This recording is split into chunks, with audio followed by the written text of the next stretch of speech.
मौला गाजी अब्बास जो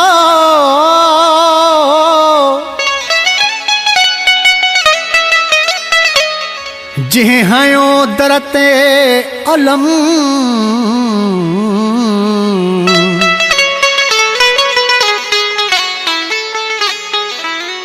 उन घर ते मौला हुसैन जो हूँ दोवा खास करम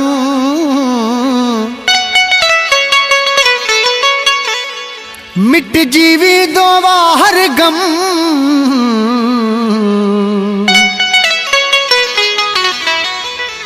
आरफ जो क्या उन मोमिन जो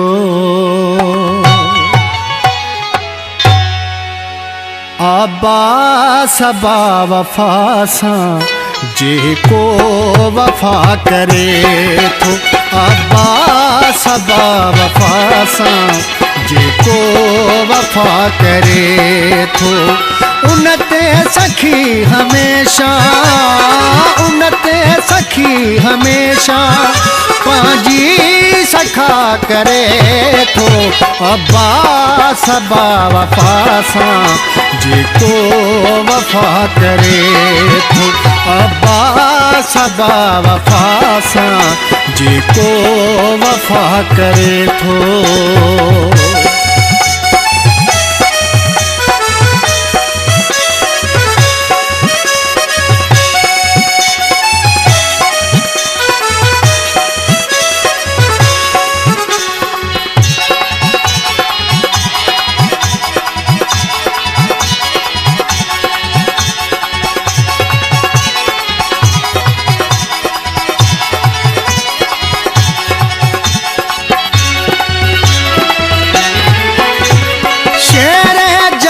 यवागुर अब्बास बहुआ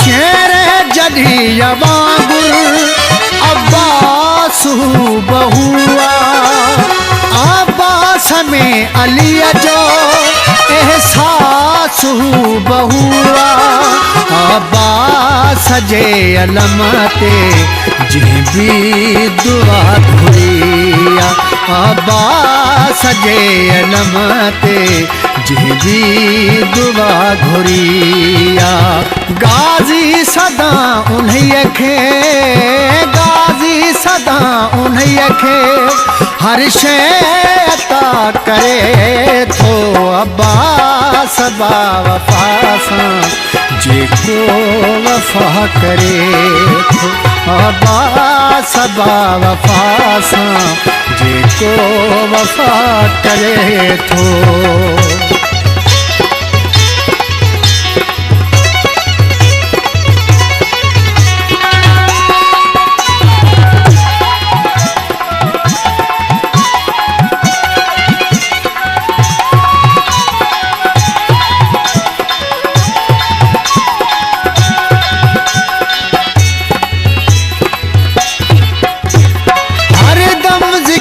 करे थी हर हिक ज़बान तंहिंजो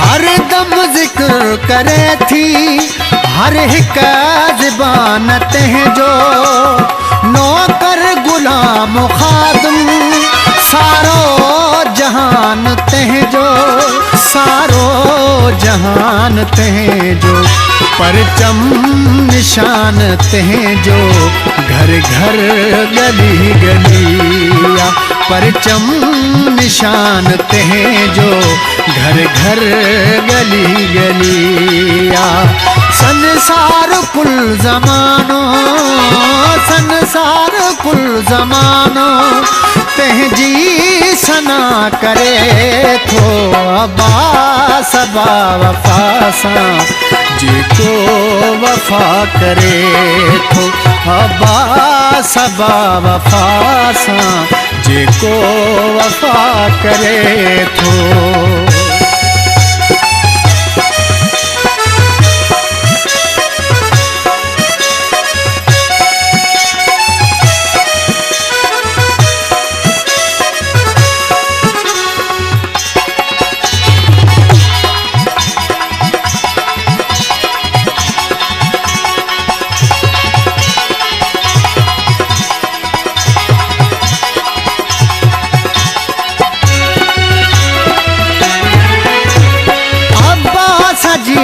वफ़ा खे दम दम सलाम रहंदो।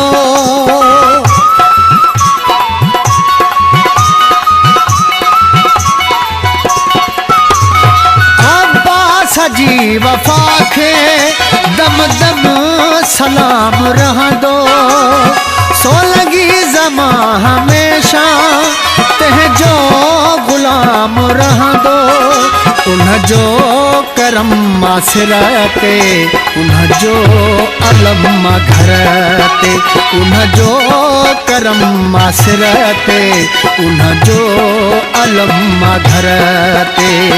गाज़ीअ जो वलम ॾुख खां, गाज़ीअ जो वलम ॾुख खां मुंहिंजी दवा करे थो। अब्बास बा वफ़ा सां जेको वफ़ा करे थो। अब्बास बा वफ़ा सां जेको वफ़ा करे थो। उन ते सखी हमेशा, उन ते सखी हमेशा पंहिंजी सखा करे थो। अब्बास बा वफ़ा सां जेको वफ़ा करे थो। अब्बास बा वफ़ा सां जेको वफ़ा करे थो। अब्बास बा वफ़ा सां जेको वफ़ा करे थो।